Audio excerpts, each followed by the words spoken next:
কিছু কিছু ক্ষেত্রে এই স্লিপিং প্যারালাইস অথবা বোবায় ধরার বিষয়টা একটু ডিফারেন্ট হয়। যেমন আমার সাথে বোবায় ধরার গল্পটা কিছুটা ভিন্ন।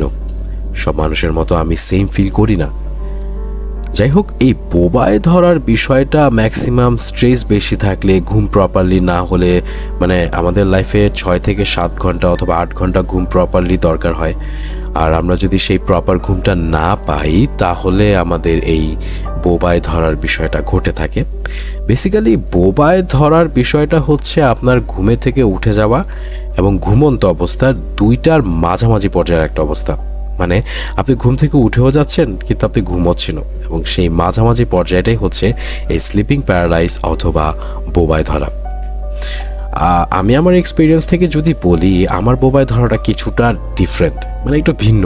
তার কারণ হচ্ছে মানুষ যেরকম বুকের উপরে চাপ অনুভব করে এবং খেয়াল করে যে হয়তোবা কোনো কালো অবয়ব, হয়তোবা কোনো সাদা অবয়ব, আমি বেসিক্যালি এরকম কিছুই দেখি না।